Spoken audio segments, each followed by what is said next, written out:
Raise your hand if you've ever passed someone in a store and thought that they were weird or strange. I think that we should all be raising our hands right now because at some point in time we have all judged someone without knowing their full story. It's highly likely that you've passed someone that had a developmental disability. I personally have worked with individuals that have been diagnosed with a developmental disability for around 2 years now.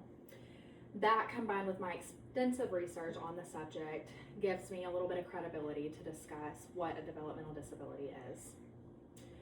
So first, we have to discuss what it is. Then we're going to discuss some common diagnoses, and then we will discuss some common misconceptions surrounding individuals with developmental disabilities. The CDC defines developmental disability as a group of conditions that cause impairment in physical, learning, language, or behavioral areas. So typically these conditions will present themselves during childhood. They will have been developed before birth. But occasionally they can be developed after birth due to complications during childbirth and infection. So the causes of developmental disabilities are still unknown in a lot of these cases, but some of the common causes include genetics, parental health and behavior, environmental toxins, and pregnancy health and behavior during pregnancy. The CDC states that 1 in 6 children are diagnosed with developmental disabilities. This statistic is staggering and possibly eye-opening for a lot of us. That means that in a class of 18, 3 of them have some sort of developmental disability. The website also states that developmental disability directly impacts every race, ethnicity, and socioeconomic status. The first developmental disability that we will be discussing today is autism spectrum disorder. So it's really hard to define autism because it is such a spectrum. So some children may be completely nonverbal while others will be fully verbal. AutismSpeaks.org states that children and adults with autism may or may not have challenges with social skills, communicating, and they may have behavioral concerns. The next one that we'll be discussing is alcohol spectrum disorder. So this one's really easy. Don't drink when you're pregnant and your baby won't have alcohol spectrum disorder. But again, it's a spectrum, so it's hard to define because some children that are born with it may have all of the signs and some of them may have none. Typically, they will struggle with activities of daily living, emotional regulation, communication, and more. Sometimes they will also have the facial features that you see here. The next disability that we will be discussing is Down syndrome. The National Down Syndrome Society states that Down syndrome is defined as having an extra chromosome. So a chromosome is the genetic material that makes a person function.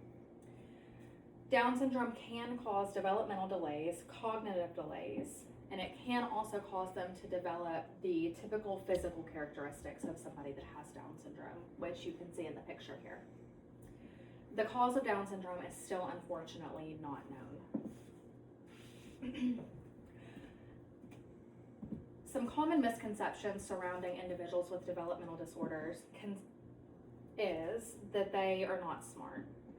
So although they have a lower IQ, they are very intelligent emotionally. So through my experience working with these individuals, they're extremely kind-hearted, considerate, and compassionate. If I walk into work and I'm just a little bit below the weather that day, they immediately come up to me and give me a hug and ask me what's wrong. I've seen them do the same with some of their peers. If one of them is crying, all of them immediately go over and try to figure out what's wrong, what they can do to help. Another misconception is that these individuals cannot hold down a job. So for 1 year of my career with these individuals, I was teaching them job skills and actually putting them into a job placement and offering them job coaching, and they are so capable. Although they require additional guidance and support, and in special cases, even some accommodations, they can do it. We used checklists, we would use pictures in place of words for some of them, and many other different accommodations just to give them the extra support that they needed to be able to do that. The final misconception that we will discuss is that they cannot live on their own. If they have the proper training and someone is consistent with them and teaching them the things, a lot of them are perfectly capable. If you can teach them how to cook, if you can teach them how to bathe themselves and all of the important activities of daily living, they're more than capable of living on their own. And I have personally seen them move from the group home into their own little apartments. So in conclusion, I want to leave you with this thought. Individuals that have developmental disabilities are perfectly capable of being functional members of society, despite the stigma that surrounds them. I want to leave you with this challenge as well. Check yourself before you judge others. You never know what that person has overcome or what they're overcoming in this very moment. They may be strange because they have autism. They may be a little weird because they have some sort of developmental disability that makes them different. It's not a bad thing. Thank you.